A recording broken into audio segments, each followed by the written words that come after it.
Welcome, everyone, and thank you for joining us for today's NAC at Home program. My name is Nadine Heidinger, and I'm the Director of Communications at the National Arts Club.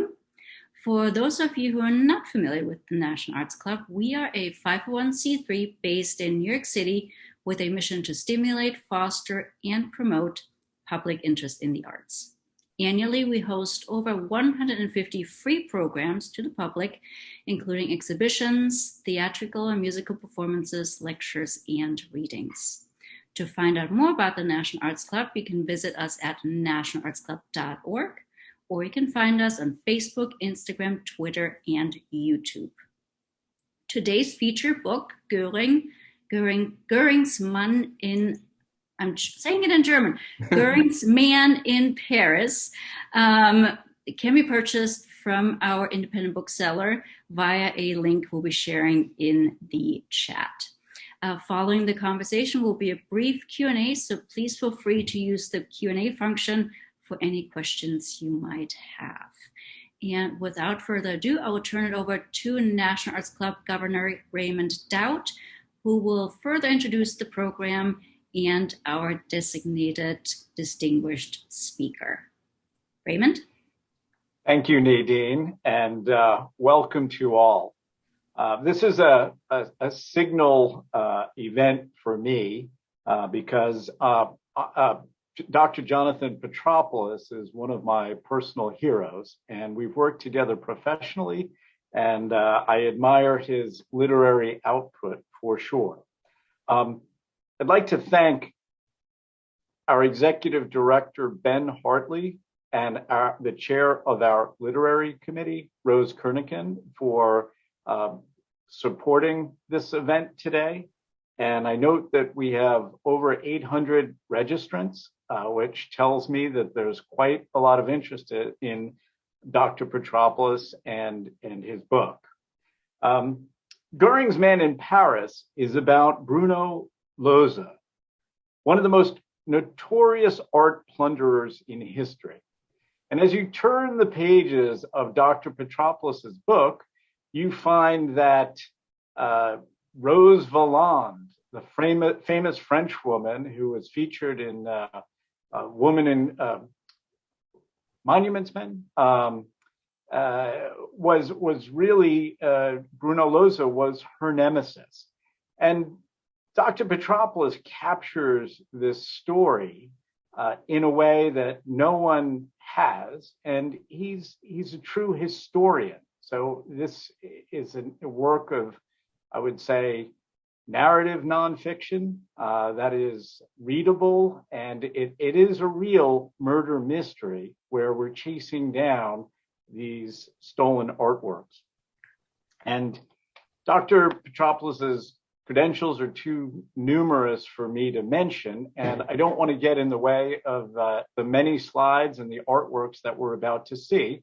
So without further introduction, I'm going to cede the floor. Thank you, Ray and Nadine, for that gracious introduction. I really appreciate your words, Ray, and it's been a privilege and honor to work with you. I wish I was physically in the National Arts Club this evening. I think it's one of the most memorable watering holes. The bar there is so extraordinary, and the members are so convivial, and I have fond memories of visiting the National Arts Club with you and spending evenings there. So hopefully I will return before too long, now that the pandemic seems to be winding down. Let me share my screen first of all and to get my slides.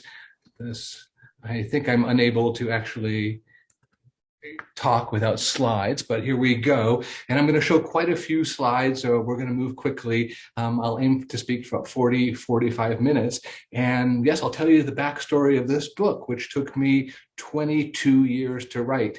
I first met the main character, as Ray said, of this book, Dr. Bruno Loza, in 1998. And as soon as I met him, I knew that this was a book and I was going to write about it someday.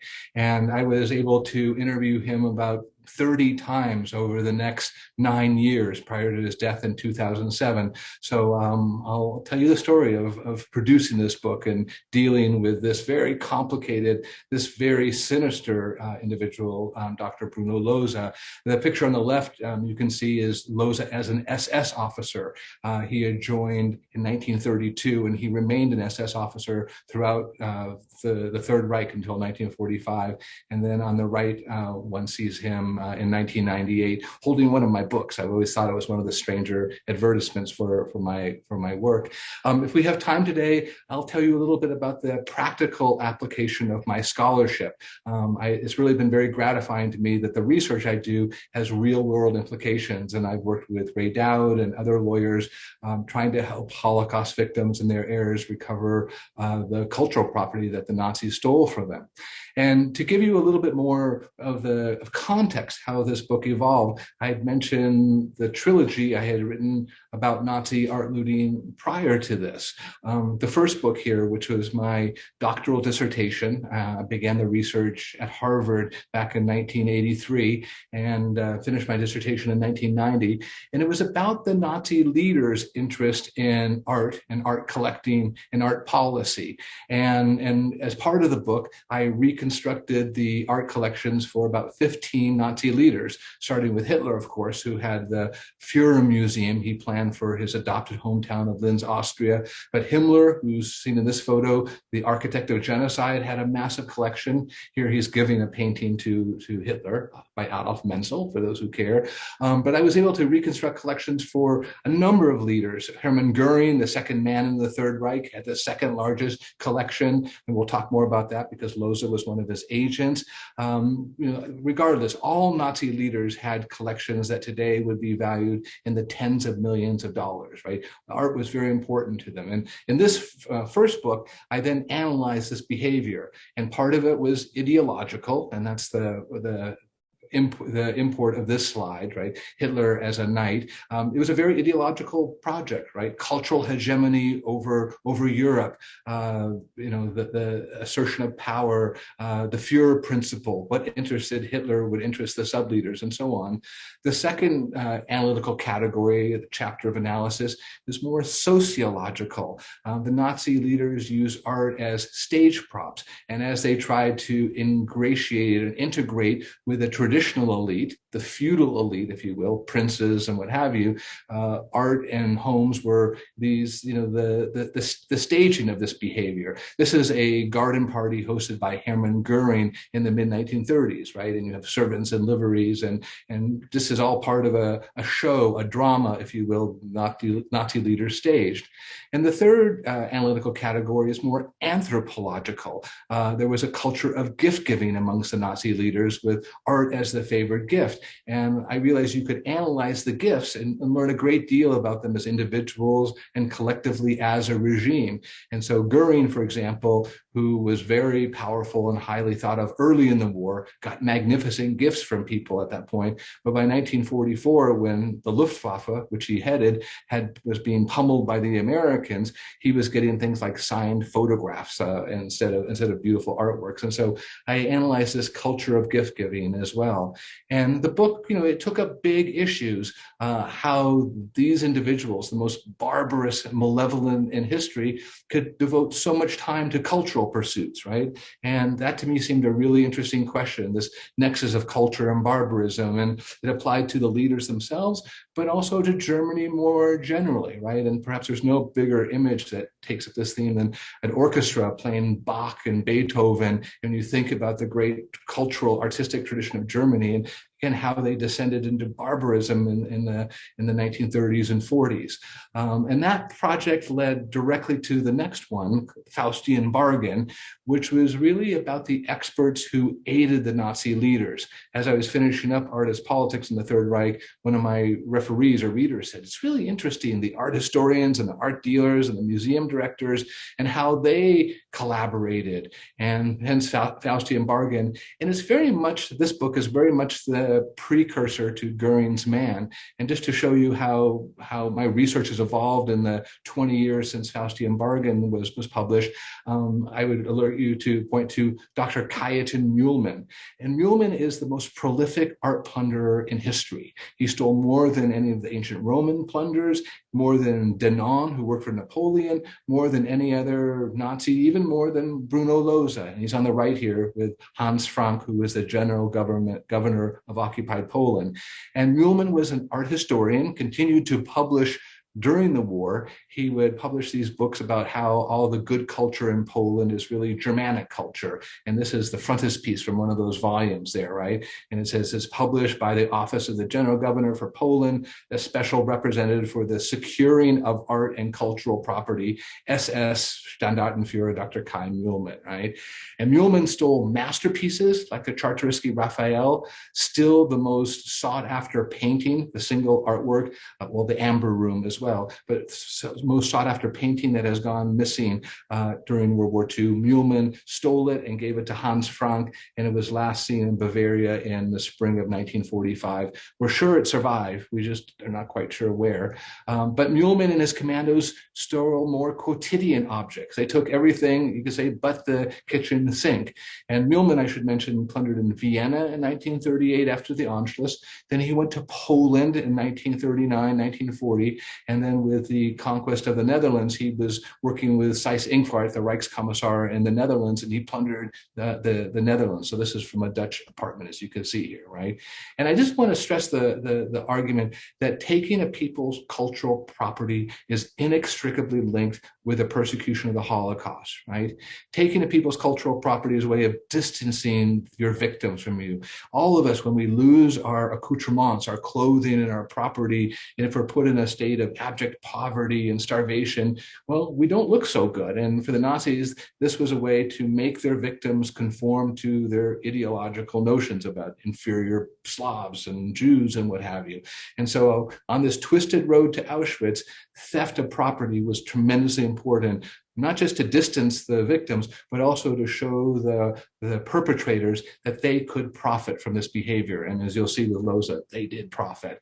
So with Mühlmann, I tracked him every way I could. If he was present at a speech with Joseph Goebbels speaking, I made note of it and I grabbed the photograph. But all I could find out, this is kind of the metaphor of what I was able to do with Kajetan Mühlmann and the others in Faustian Bargain. It's from his SS file, and you can see it's been burned and it's been water damaged. It's gone through a very dramatic, denouement. But the picture we get is, you get a picture of him. You can see the eyes and you get a sense of who he was, but there are still pieces missing, many pieces missing. So that's where I was with Mühlmann. And again, I did everything to write this history. I knew the Americans had captured Mühlmann in 1945 and kept him prisoner for 2 years. He worked with the Americans, helping identify artworks to be restituted, talked about where they came from and tried to be helpful. He charmed the Americans, and when they put him in the hospital without a guard in 1947, he went out through the window and he was never apprehended by authorities again. And so I went looking for him. What happened to Mühlmann? And I would spend a lot of time in cemeteries. You would get clues to what happened to people from these cemeteries in Bavaria and Austria. Here I am near Salzburg with my Nazi hunting dog, my Wiesla here. And we found Mühlmann eventually. Its gravestone is very hard to read. It's on the right. He died in 1958. I don't know if you can see with under the arrow there. But I was able, through the gravestone, to find his widow, who lived in the Salzkammergut in the Austrian Alps, in this beautiful villa, a villa that had been inhabited and painted by Gustav Klimt, interestingly enough. And she had just shut the door when I took this photo. She wouldn't let me take her picture, but she did let me go climb up into the attic there and take photos of her deceased husband, Kajetan Mühlmann, who would come back for visits in the 1950s. And so I copy shot shot the photos and included them in Faustian Bargain. So that was a win, finding Frau Mühlmann, who was willing to talk to me. And at that point, I realized there were still these old Nazis who were still alive. This was the late 1990s. So I went off to find these Nazis. Nearby, I found this individual, Wilhelm Hutto, who, as you can read, was an SS general. Hutto worked side by side with Adolf Eichmann in Budapest in 1944, eviscerating the Hungarian Jewish community. And he enriched himself tremendously through the seizure of Jewish property. He played a major role in something called the Hungarian Gold Train, a train filled with the valuables from the Hungarian Jewish community. And Hutto lived up in the Austrian Alps until about 2000 when he died. And I interviewed him on a couple of occasions. And I was always very nervous taking his photo too, my shaky hand here. But we spent many hours together, and he was extremely helpful in my research. And then I found Dr. Bruno Loza, right, around this time in 1998. And at first we would meet in public places. Here we're at a beer garden. And eventually he let me into his home. And I learned a lot more then. And I should say that this book, Göring's Man, it's not just the fact that I met Loza and interviewed him so many times over a 9-year period. The research, the archival resources also increased in this period from 2000 when I finished Faustian Bargain to 2020 when Göring's Man was done. We've seen how museums have opened some of their files. Curatorial files are more accessible than before, though I still have major concerns about museums letting researchers see their files, especially the curatorial files in the curatorial departments. Other archives in France, in a place called Le Blanc, a small town near Limoges, the French opened up the trial records for their military tribunal. And Loza and the other Nazi art plunderers in Paris, well, they were considered a military outfit, and so they were tried in 1950 by a military tribunal. And you can imagine that until a couple of years ago, this archive was closed to researchers, even though it includes important trial records for end of the war. It's not much of an archive, folks, right? I was the only person working in there. It's inside a military base, in fact, but it was a treasure trove of resources. And the Swiss archives, the Swiss Federal Archives, is another treasure palace. And so I made at least 5 trips to Bern, to the Federal Archives there. And so that was really important in understanding Loza, right? So who was Bruno Loza? He was the son of a musician who played for the Berlin Philharmonic. He came from an educated cultural milieu.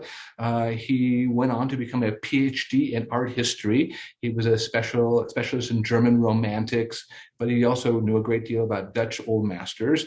He finished his PhD in 1936, and he became an art dealer. His PhD was not so distinguished that it opened up doors to an academic career, but he had the imprimatur of being a doctor, and he became an art dealer out of the front room of his parents' house. That was what he did.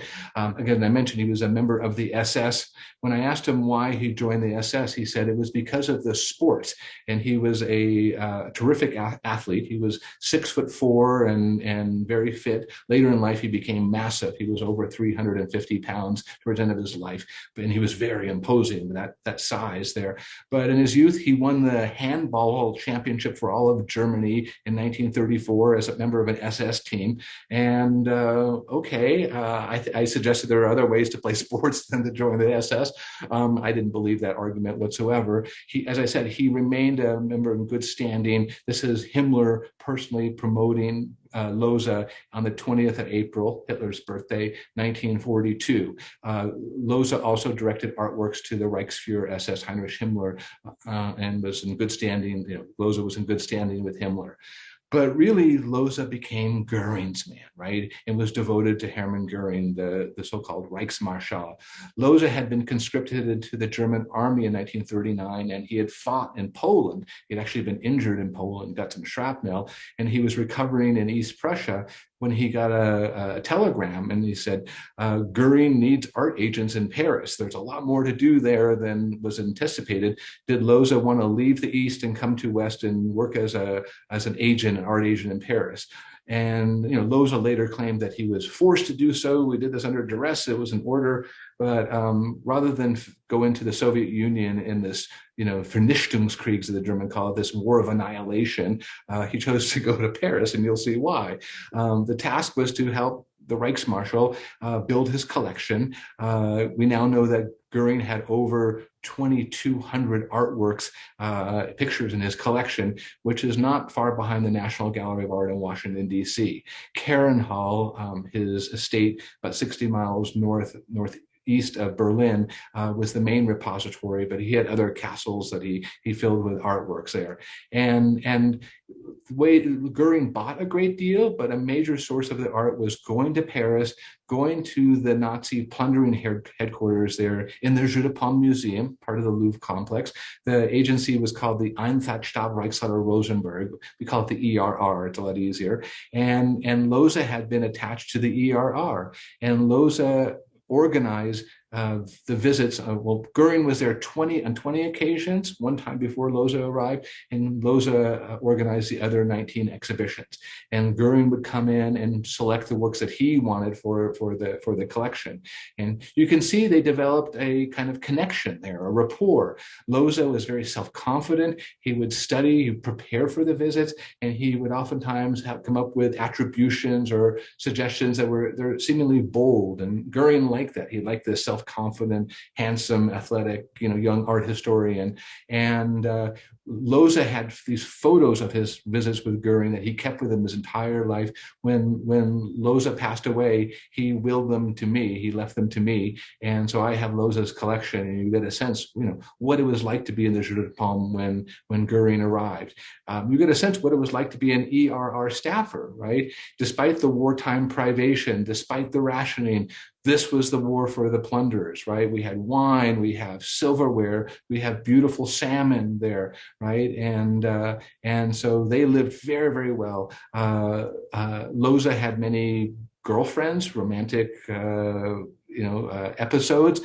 This is one of his girlfriends. I don't know who she is. It's interesting in this picture. I don't know if you can see, he seems to be taking the antenna of the car and trying to stick it in her nose, which might be suggestive of his demeanor. I don't usually think of this as a way to treat anyone, right? You get a sense. This is another photo he kept that's even more disturbing, if you will. He's in an SS pullover here with wine bottles in the foreground, but it's a stage picture. It's very peculiar. That his comrade is on the phone, and they have these women. I do talk about it in the book. There's a lot more in the book, so hopefully this will pique your interest. But it's part of a trope that the German occupiers would take these photos, almost trophy photos of their trophy girlfriends, and I think that's more what's going on there. This is also an interesting, well-known image. It contains two pictures by Matisse. One is in the Art Institute of Chicago, the one on the left, and the one on the right is in the Norton Simon Museum here in Southern California, Pasadena. And you'll notice that they're kind of laughing at the Matisse.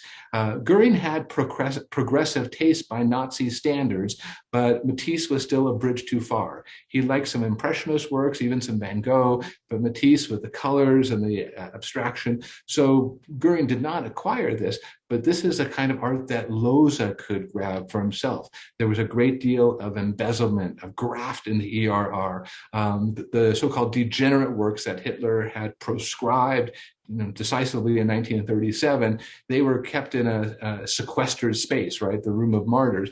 And this was trading fodder for Loza, but also an opportunity for him to take some for himself, right, in this way. And I think he became a very, very wealthy man, and I believe the origins of his wealth lie in his wartime experience, lie in his graft, right? So part of what I try to do in this book is give you the up-close and personal treatment of an art plunderer in Paris. And even though there's some great books on Nazi art plundering in France, Hector Feliciano and Emmanuel Pollack and others, I try to make my portrait very vivid about what it was like. And sometimes it's a detail. You see some picture frames that have been stored in the wall in the Jeu de Paume, and you start to get a sense of the scale, the magnitude. When you talk about over 30,000 works passing through the ER facility in Paris, you go, that's a lot of pictures. That's a lot of artworks there, right? As Ray said in his introduction, there was a nemesis. There was someone trying to stop this action, and that was Rose Valland, a quiet curator who was very, very effective. She feigned as if she did not speak or understand German. Loza spoke excellent French and spoke to French with her, but in fact, she understood what was going on, and she had a tremendous memory, and she would commit to memory the artworks that were passing through the facility. And when she went home in the evening, she would write notes about what had happened, and she sent these notes to her superiors in the direction of the museums of France, Jacques Jaujard and others. And it was incredibly important.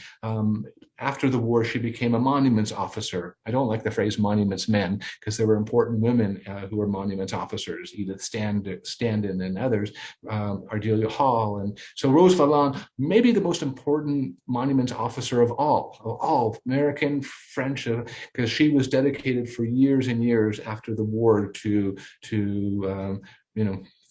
rectifying the wrongs that were done during the war. She's a hero in France. There are postage stamps of her. There's a graphic portrayal of her. I find it kind of extraordinary. It makes me smile still to think of Loza in a graphic portrayal. You can see him up here. And many of these images were taken from photos that survived the war. So it's really a good project here, Loza in cartoon form.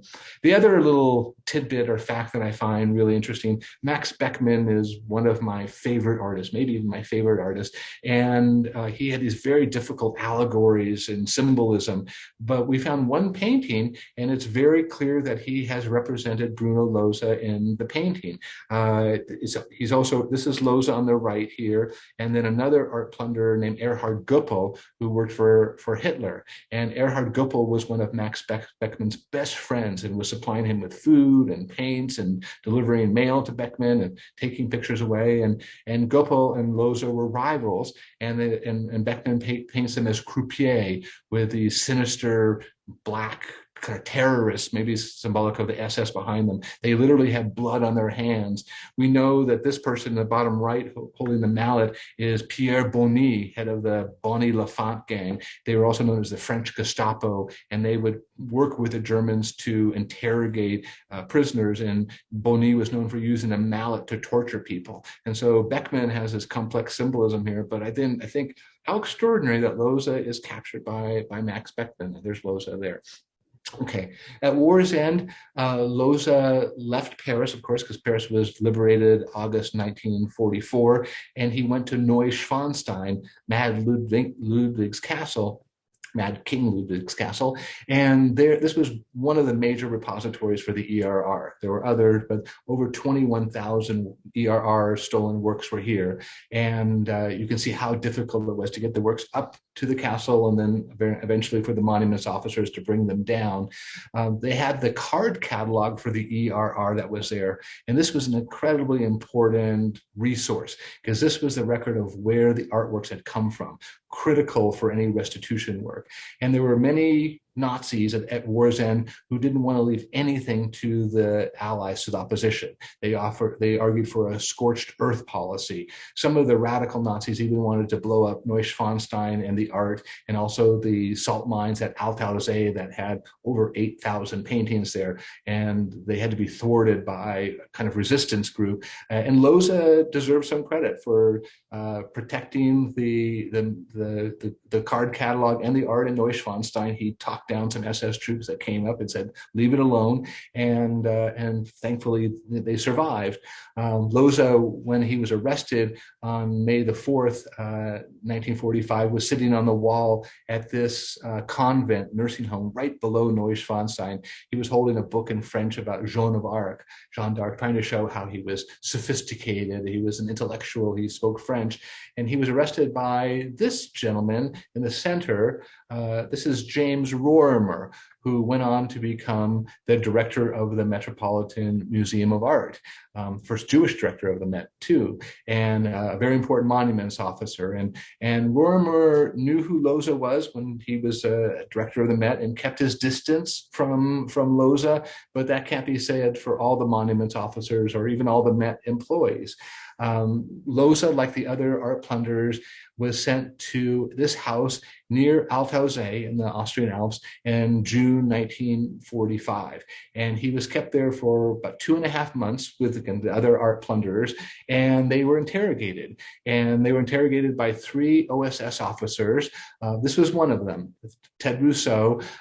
He, at that time, was a curator of the National Gallery of Art in Washington, D.C., the newly founded National Gallery of Art. By 1946, he was the curator at the Met, and he went on to become the chief curator for European paintings and the deputy director under Tom Hoving.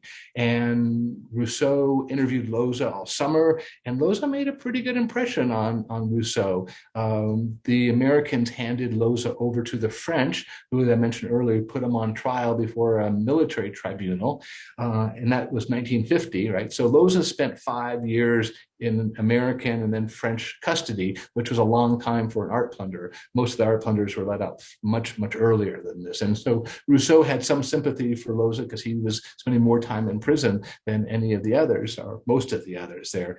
And Rousseau and the other OSS officers helped Loza with his defense before the French tribunal. And that raises questions. Why are they sending Loza documents and helping with the defense? And they even write the French and say, please treat him leniently. And the French do not like this intervention. They said, he's stealing our national cultural patrimony. Why don't you stay out of this? If you know it's good for you, stay out of it. It was a pretty stinging response from the French, and the monuments officers there therefore stayed out.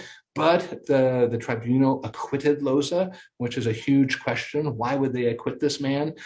Some have suggested to me that the French were tired with the process of post-war justice.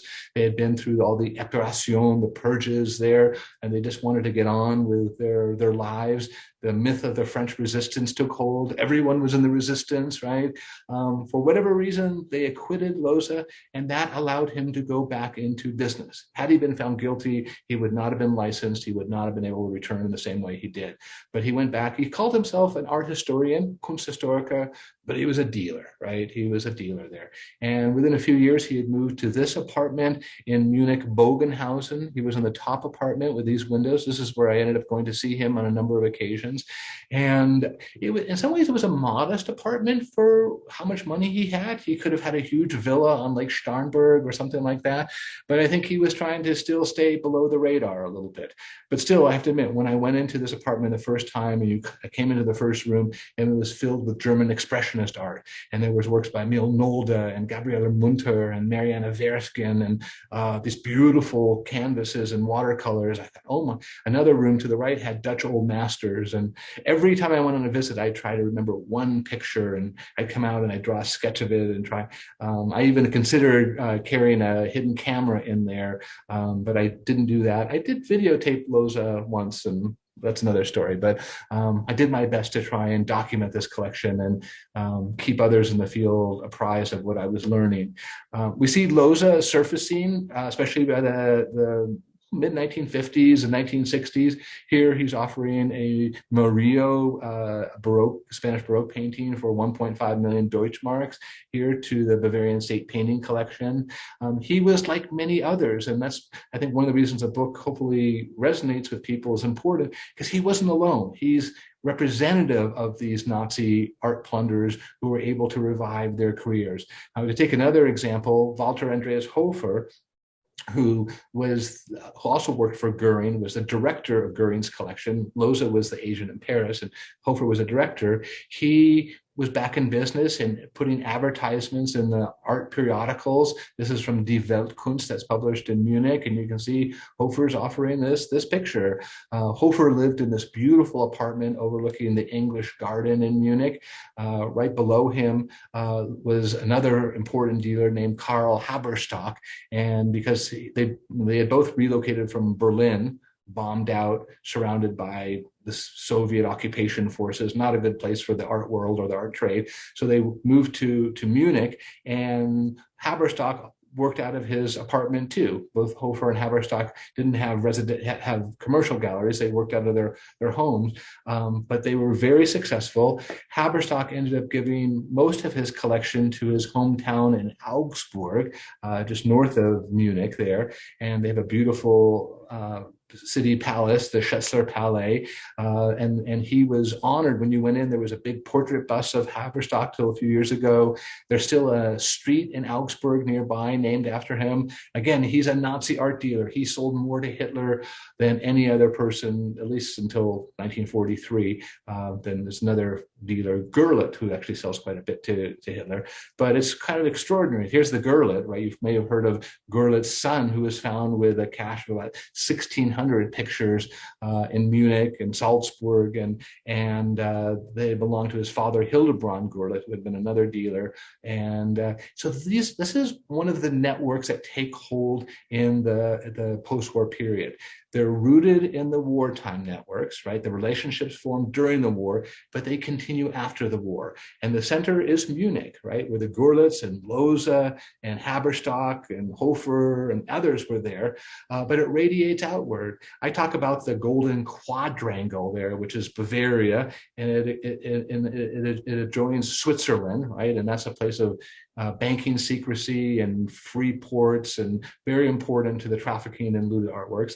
And then it's next to Liechtenstein, which is a land of foundations and tax havens, and also a very important place for hiding looted art. And then there's Austria, which just didn't do a good job dealing with its Nazi past, at least until the late 1980s and 90s, right? And such. And so they had a lot, they were concealing and covering up a lot of their history in Austria. So those are the four places, the Golden Quadrangle. And what's so striking about these networks, it starts with the Nazi art dealers, but then it radiates out to the respectable art trade, people who are not Nazis, but they still do business with these old Nazis, right? We're preserving distinctions. I'm not saying that everyone in Switzerland or the radiate out as a Nazi, but they do have these contacts, these ties, right? They're part of these broader networks. And the networks go all the way to the United States. Even though Loza was on a watch list, right? They treated him as a war criminal, and he should not have been given a visa to come into the United States. And Bruno Loza's there, doctor, chief assistant of Rosenberg looting office. They didn't have computers. They weren't really catching people. And as soon as Loza gets out of prison, he writes to Ted Rousseau at the Met and says, I have paintings I want to show you. I have pictures I want to show you. I can't get into the US quite yet. I'm going to go to Canada, but I can stop for 24 hours at LaGuardia Airport in transit. Can you come see me at LaGuardia? That's what the letter says, right? So we found the correspondence between Loza and Ted Rousseau in the archives of the Metropolitan Museum. Kudos to the Met for cataloging these materials and making them accessible. Part of the Rousseau papers are still closed for many years, some of them for the next 50 years. I would love to know what's in those boxes that are still closed for decades in the future, right? But they gave me a lot, and you see the correspondence. Rousseau writes to Loza in English. Every summer, Rousseau would go to Europe on buying trips, and he's always stopping to see Loza. And they're meeting not just in Munich, they're meeting in Switzerland, they're meeting in Paris, they're meeting all the time. Loza writes back in German. Rousseau's very sophisticated, speaks French and German, and they develop this real friendship. Loza, here he is in 1961, he's just dropping by the Met to see if his friend Ted Rousseau, is there. So it's not your typical story about the monuments officer, right? They did safeguard Europe's cultural patrimony. They were heroic. They saved so much art, but it's more complicated, right? It is more complicated. Rousseau was a swashbuckling curator. He wanted to grow the collection, like many other curators. Many of them had been monuments officers, right? Of the 315 or so monuments officers, many went on to the American Museum establishment and helped develop our great institutions. But we should keep in mind, they knew about this history of Nazi art plundering. To say there was amnesia and no one knew about Nazi art plundering is not true. This is the front page of the New York Times in 1964. We have films like The Train with Burt Lancaster. We have, it's and especially to people like Rousseau who were OSS officers. They knew what they were doing. But Loza, to be fair, he was very impressive and he was very persistent. You can see him here by the 1980s. He's got a charisma. He's got a style. He's coming in, he's driving fancy cars, he's staying in the best hotels in New York, he puts on a show. So this is what I'm trying to figure out. What happens to Loza and the other Nazi art plunderers in the post-war period too? That's a big part of the book, is the post-war art world. Loza acquires looted art, this Camille Pissarro that was taken from the Fischer family, the great publishing dynasty from Frankfurt. They had moved to Vienna in the 1930s, and it was stolen from them after the Anschluss in 1938. It was sold at the Dorotheum in Vienna, and then later in Berlin at Hans Lange. How Loza got a hold of it, we don't know. I was approached by the Art Loss Register in the year 2000 and asked to inquire with Loza if he knew anything about this picture. It had been exhibited in Switzerland in 1984, and the lender was this Fondation Bruno, this Bruno Foundation, and they wondered if there was Bruno. So I went to him and I said, "Do you know anything about this picture?" "No, never heard about it, never heard of it, never seen it." And I asked him about it every time I saw him. He would call it the damn Pissarro picture. "Are you going to ask me about das verdammte Pissarro Bild?" Said, "Yeah, tell me." Well, finally, the person he was with, Peter Grieber, another art dealer, came to me in 2006 with this letter, and it showed that Loza had sold the Pissarro for $10,000 and that he had received a commission of $1,500. So I was led to believe that Loza had lied, but he no longer had it, that it went to this Swiss attorney named Dr. Frederick Schöni. And it's a long, complicated story that I relate in the book, but I was ultimately able to inspect the picture at the Zurich Cantonal Bank. And it was kind of cloak and dagger, my Indiana Jones moment, maybe gone awry. It was very difficult, but we did find the picture. We studied it to make sure it was the picture in question. There was some doubt, and ultimately the work was restituted. Christie sold it, and it was restituted. The story took me to Liechtenstein to meet members of the foundation that Frederick Schöni had created, and Griebert, the art dealer, and others had led me to believe that Frederick Schöni had children, and that the children owned the foundation. It was called Schön Art. In that way, it proved not to be the case. Loza owned the foundation. Frederick Schöni had been his lawyer and had created a foundation in his name so Loza could conceal his assets, right? And we found shortly, Loza died in the midst of this, and the authorities went into the Swiss bank vault and found 14 pictures there belonging to Loza, right? Here's when the work was sold. Very valuable works, right? He has assets in the tens of millions of dollars. There are works by Renoir and Monet and others, right? One thing I also discovered in trying to peel this onion was that Frederick Schöni was the attorney for the Wildensteins. The Wildensteins are arguably the greatest art dealers in the second half of the 20th century, right? This dynasty known for storing away artworks for decades, for generations, if you will. And there's a lot of stories around the Wildensteins, some of them about plastic surgery gone bad, gone wrong. But the fact is they were a French Jewish family that they were victims during the war. Their property was looted. The gallery was Aryanized, taken over by a non-Jewish proprietor. But very little is known about the Wildensteins. But what was extraordinary is I started to look at the Wildenstein documents and see Frederick Schöni shipping huge quantities of art to America for the Wildensteins. Here's another slide from Ardelia Hall. These are Wildenstein imports in 1954. 3 Gauguins, 2 Cézannes, a Monet, 15 of these pictures. Right? So Schöni is their guy in Switzerland, or one of their people, and he's Loza's partner. He's Loza's agent. He's Loza's banker. Loza would go see Schöni every month in Liechtenstein to pick up his money, right? And Loza had told me stories that he had worked with the Wildensteins. He had worked for the Wildensteins. I could never trust him to see if he was telling the truth, but it seems there is something there. Even when Loza passed away in the spring of 2007, a member of the Wildenstein dynasty, since deceased, said, "I have known Bruno for more than 60 years, and he was always a good friend."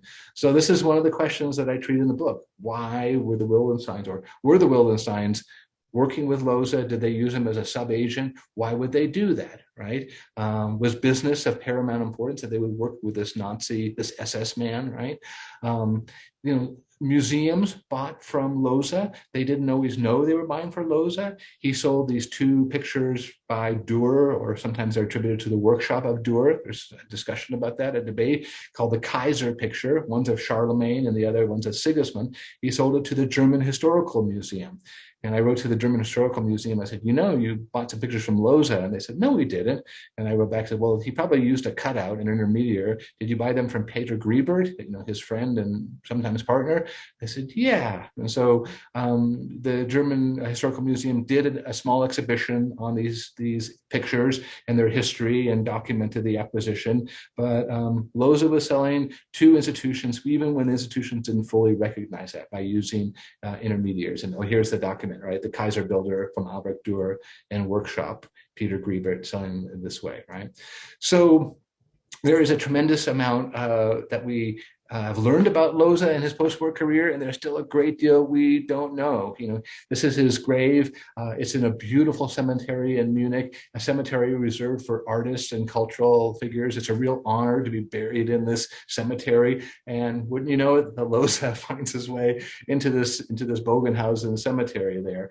And let me just go quickly. I have a little bit of time. In less than 5 minutes, I'll talk about the practical application of my scholarship, and maybe people have questions about that as well. I did work for this Presidential Commission on Holocaust Assets in the United States that was created by President Clinton back in the late 1990s, where our job was to look at the U.S. representatives in the Army and the OSS and to see how the U.S. forces dealt with Holocaust victims' assets. And largely we found that the United States did a great job of recovering and restituting works, but they said mistakes were made. And we pointed to the Hungarian gold train as one instance there, right? Filled with valuables that I mentioned earlier. And the restitution policy at the time was to return cultural property, including jewels, to the government and watches, to the government of the country of origin. So we should have sent these things back to the Hungarians. But instead, we took it to Salzburg, we sorted it out, then we, industrial quantities of this stuff too. And then we brought it to America and we auctioned it off. And some of the proceeds went to Jewish successor organizations, Jewish philanthropies, but we didn't follow our restitution policy and send it back to the Hungarian Jewish community. And so there was a class action lawsuit in 2002, and the United States government settled $25 million to go to health insurance and other care for the elderly in the Jewish community of Budapest and Hungary. And that was one area where I was involved. And shortly thereafter, I was able to work as a consultant with Randy Schoenberg, the attorney who represented the Bloch Bauer heirs in this case involving Klimt paintings. And 5 of them came back. The Goldene Daylight I showed yours in the Neue Gallery. Ronald Lauder bought it, his Mona Lisa. There's a second one that Oprah Winfrey had bought for about $75 million. She sold it a couple of years ago to a Chinese businessman for about $150 million. Oprah is also an outstanding business person. This is the landscapes. This is very, very near where Frau Muhlmann was living, the same lake, just a couple houses down, where Klimt was painting. The beautiful apple trees that the slide does not do justice to, the birch trees. These are the ones that came back, and I won't go into the story. Watch The Woman in Gold. It's a pretty good film. It's a very good film, better than The Monuments Officers, but it was stolen from them after the Anschluss and from their palace there. And this is the security order there that the Nazis steal in it. And the key works were put in the Austrian National Gallery, where they stayed until this case. And Randy Schoenberg was able to get standing in a U.S. court, which was important. And ultimately, they went to binding arbitration in Vienna. The Austrians, they decided, and 5 of the 6 paintings came back. I think all 6 of the paintings in question should have come back.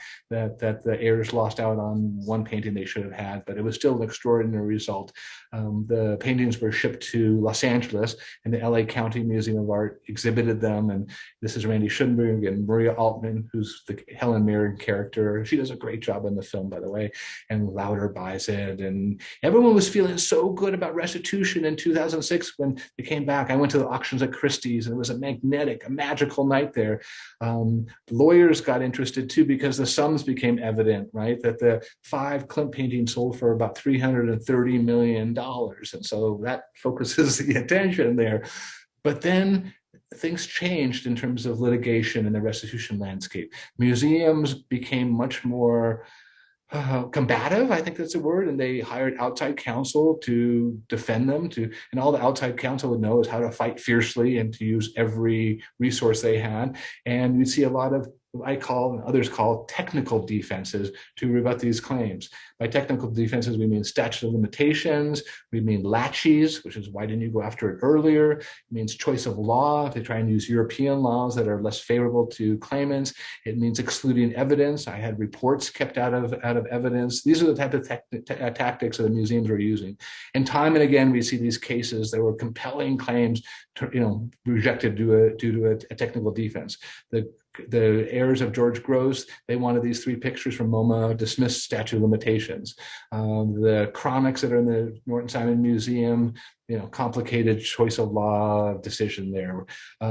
There's a Pissarro in the Thyssen-Bornemisza that both sides agree is looted and has never been restituted, right? And that's using Spanish law. There's a professor of law, Jennifer Crater, who studied these cases and made a chart. It's much longer now than it was then when I made this slide. And all these cases were rejected due to technical defenses. So it was pretty sobering. But there's some hope. I'm not going to end on a completely negative note. The Holocaust Expropriated Art Recovery Act, the HERE Act, made a significant difference.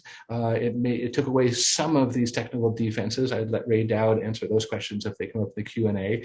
But we've seen some tangible results of the HERE Act, a case where Ray Dowd represented the heirs of Fritz Grunbaum, the Viennese cabaret performer, recently ended with the return of 2 works by Egon Schiele, and the HERE Act was very much front and central there. Recently, the National Gallery of Art returned a Picasso Blue Period pastel to the heirs of Paul von Mendelssohn Bartholdy, right?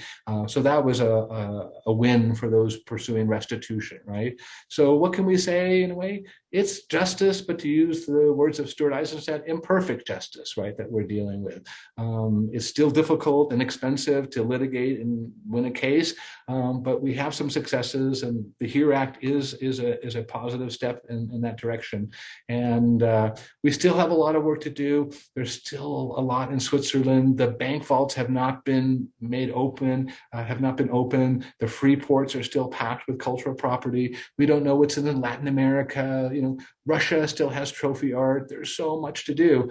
And I would follow in the tradition of this gentleman, Robert Bergman, who talked about doing this work for the rest of my professional career, right? And so hopefully I will not have the same tragic fate as Mr. Bergman here, but I do feel the sense of commitment to this subject and to this work, and I'm gratified that my scholarship has this practical application. So thank you for your attention. Thank you very much. I'm happy to take questions.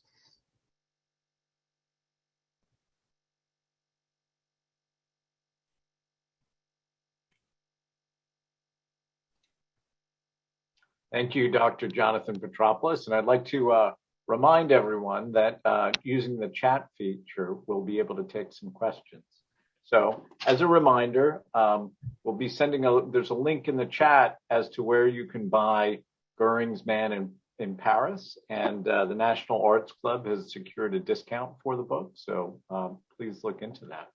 So Dr. Petropoulos, could you tell us a little bit about the role of Rose Valland in the story of Bruno Loza?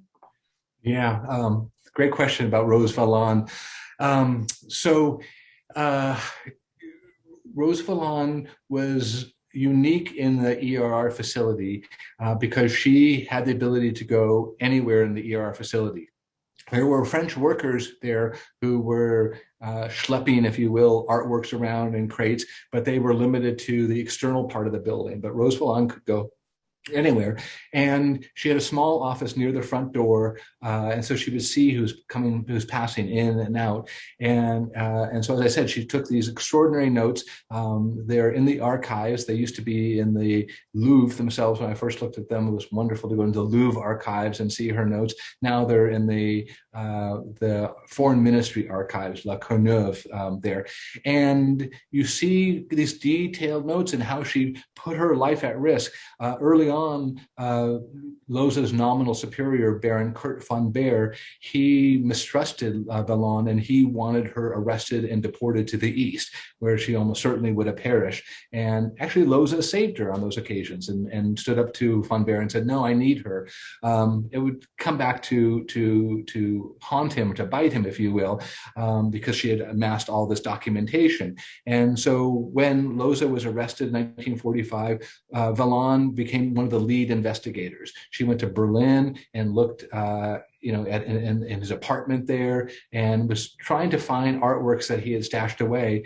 They found 5 works that were he had left with a barber near Neuschwanstein, but they didn't find the rest of the works. But she was convinced that he had these works, and she'd always write, "I know he stole more. I saw it go out of the Jeu de Paume back during the war," but she was unable to find the works. She interrogated him multiple times prior to his trial in 1950 in Paris, but she came up short. And it's actually one of the epigraphs of my book, where she admits that perhaps she was too gullible, and she believed too much what Loza said. Because as time went on and she continued to work as a monuments officer, she realized that Loza really had embezzled a great deal and got away with a great deal. But it was just, she was never able to pin it upon him. He was always so slippery in this way. Loza, in his own mind, had his own weird take on Rose Valland. He called her a terrible, horrible woman, and said she was ugly to me, and then claimed that she had wanted a romantic relationship with him. And I found that laughable, A, because of her political orientation, but B, she was openly gay. She was a lesbian, and she had a partner. It's actually in the graphic portrayal of her life that I showed you there. She had no interest in men. Loza, he would get really upset when we talked about Rose Valland, and you could see him turning red, he thought she was a terrible person. So what can you say? She did her best. She did great work as a French monuments officer, but she still came up short. And I feel that my work is very much in the tradition of Rose Valland. I like to think that I was able to finish or add more to her story, right? And I have to say, Loza is a very humbling subject, right? He worked in the shadows. He intentionally concealed what he was doing. Peter Griebert, his friend, once said the only time Loza kept a receipt was to mislead, right? He kept the one for the Fisher Pissarro. So there's not documentation for Loza. He's really hard to pin down. And it's just the fact that it took me 20 years to do this, and I interviewed him for 9 years, and there's still so much we don't know. I would even mention that there is a documentary film in the works based on this book, and the filmmaker, the director is Hugo McGregor in London, and he and his team have done great research, and they found a few things that I hadn't even been aware of. They found Loza selling to the Kunsthaus in Zurich, and I hadn't known that. They sold an impressionist painting there, and they show other activities. So I feel like, again, my work has filled in a lot of the gaps, and we have a really good picture now. But again, I feel humbled by this subject, and I think we're going to continue to learn about Loza, and I hope others will follow up this research, and we will learn more. So Valland took us a good part of the way, but when I took a little bit further, we still have something to learn. Thank you. Sure. One of the questions that we have from a number of audience members, and maybe you started to answer it in your answer to the last question, but why is it that more of these folks didn't go to jail? Yeah, why did more of these people not go to jail? Well, the ones who did go to jail were typically members of the SS, and there were a number of plunderers who were SS officers. There was automatic 2-year incarceration for all SS men. So let's start with those who did go to jail for a little while, right? When they were interrogated by the Allies, like the architect Albert Speer, they made a good impression on their interrogators, right? Albert Speer was the good Nazi. And what we know now about Albert Speer, he should have been hanged at Nuremberg, right? He said he never. Jonathan, if you will, one of the other questions that keeps popping up is not only why didn't they go to jail, but how did they get all of this stuff back? How did they hide? Right. So, okay. So, Albert Speer impressed his interrogators. The Americans thought he was very helpful. He was telling them about bombing, the impact of bombing. And, again, he seems urbane and educated and like one of them. And so Loza was like that too. He spoke French and some English, and he tried to be helpful. And all the Nazi plunderers tried to give the appearance of being helpful to the Americans and the French and the British, the other nations. So that helped them. In comparison with the other perpetrators, stealing art does not seem as serious as operating in a concentration camp or being part of a mobile killing squad. And even there, justice came up well short. We now know that for people in leadership positions of camps and of Einsatzgruppen, that they did face justice. But when you go down to the rank and file, the results are really disappointing. How the murders were still among the Germans in the post-war period, to paraphrase a famous movie there. So it was the Americans, we had a Cold War to prosecute, and we wanted out of the war criminal and restitution business. We shut down our restitution operations in 1950, 51, which was way too early. There was still a lot of unfinished business from World War II, and to borrow from Stuart Eisenstadt. And so I think the combination of the Cold War pressures with other foci, the fact that there were worse perpetrators that attracted the attention, the Germans themselves were not focused on denazification. And again, these art dealers were very clever the way they stashed these objects. With Cajetan Mühlmann, you go back to that figure, the Americans found 7 different repositories where he had stashed art that he himself had embezzled and collected, right? And that was some of his art, but it wasn't all of his art. And I think it's the same thing with Loza. So, they were putting them in little chalets in the mountains and, hiding them with friends and relatives. And I have to say there's complicity of the art world, right? It's not just the museum, curators who aren't asking questions, it's other dealers, right? And the business started to boom in the 1950s, and it was just the art world that was turning a blind eye. And again, when you see Loza writes in one letter to Rousseau, I'm selling work to all these American museums. Like, aren't people asking questions who Loza is and where these works are coming from? So this book is pretty tough on the art world, right? It's an indictment of the art world in the post-war period. I like to think that we've learned some lessons from those years of the 50s where there was this almost intentional amnesia. I think that's a big part of it too, the Cold War and the nature of the art world. Well, there's a question from my good friend Guy Frazier, who's a National Arts Club member and formerly on the Board of Governors. And he says, can you talk a little bit, and you talked about the blind eye. Can you talk a little bit about why no one in the art world questioned doing business with known Nazi plunderers and buying art for them for decades after the war? Gosh, I'd like to open it up to the audience there and say, what do you think? So, I mean, again, the relationships were there. They'd known these people from the war. And so they were rekindling relationships. The Nazi dealers would always tell stories of woe, how they had been in prison, how they had lost their property, how they had suffered, and they were victims too, right? That Loza was always good at playing this violin. I was a victim too. I spent so much time in jail. So the relationships are there, but again, it's the money. Follow the money, and again, we have to talk about the importance of American money, right? After 1945, America was the only major power to be unscathed, and by far the wealthiest country in the world. And it's axiomatic that art follows money, right? I read a statistic that 94% of American museums were founded after World War II, right? The American museum landscape up until World War II was pretty sparse, right? Yeah, you had the Met and Boston MFA and what have you, but nothing like today. And we have so much art now, and this was the market that these Nazi dealers could service. And as I mentioned, there are intermediaries, cutouts that that they use at times. But I think the money was so attractive that people, Loza was very proud of the fact that, and so was Peter Griebert, that they were doing business with Jewish colleagues, right? And this,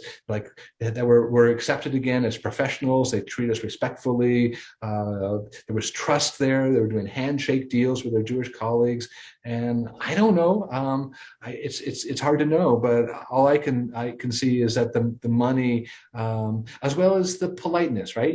Loza, you could see from the picture, he would be suave and he did he look like a barbarian? Did he look like a murderer? No, he looked like a genteel, multilingual, cultured PhD, right? And so, again, going back to the good Nazi notion, like Albert Speer, they were able to revive their careers. And we have to, it's a great question. Thank you. So speaking of good Nazis, we're going to get in trouble if we run much more over time. But I want to just ask you one last question. And we have so many questions that I'm going to have to invite you back to the National Arts Club to speak to us in person to answer these many, many questions. But the impact, what impact do you hope your book will have for the future? I hope it will spur further research, and that, first of all, American museums and European museums will go back to, or will really be as cooperative as they can be. I saw a period early on in the late 1990s where I saw real efforts of cooperation, where museums were making agreements to do the right thing and to find best practices. And I hope that they'll see that this book is an indictment of the American museum world and system, not just Rousseau at the Met, who was dealing with these old Nazis, and that they'll really not just study their own records, but make those records accessible to all researchers. And I've had assurances from some curators that curatorial records are available and open. That's not always been my experience. Sometimes I get some documents but the museums now should say, we're going to do everything we can to be as forthcoming, as transparent as we can be. I'm hoping that they'll realize that justice was delayed, justice was never completely done, and they'll be more reluctant to use technical defenses in rebutting claims, that they really won't want to hold on to stolen artworks. I mean, what the people at the Thyssen-Bornemisza Museum in Madrid must think holding on to the stolen Pissarro, I don't know. How they look themselves in the mirror in the morning. So I'm hoping that the museum community and the art dealers will open their records. There are not that many art dealers that have opened their records. The Getty Research Institute has some tremendous archival holdings where they've been getting records from Duveen and Nudler and other galleries, mostly out of business galleries. But the galleries that are still in business, they should be more accommodating now and realize that this is a history that demands a response and demands more transparency. So I'd go back to the goodwill that I think is there, with most curators, but just doesn't always manifest itself in behavior and action. So I think we should work together to do more research. Thank you, Dr. Jonathan Petropoulos. This was wonderful. And thank you on behalf of all of the members of the National Arts Club. This recording will be available on the web. So if you're interested in the topic and sharing it with those in the research or cultural history community, please tell them about this program. Thank you and good evening. Thank you.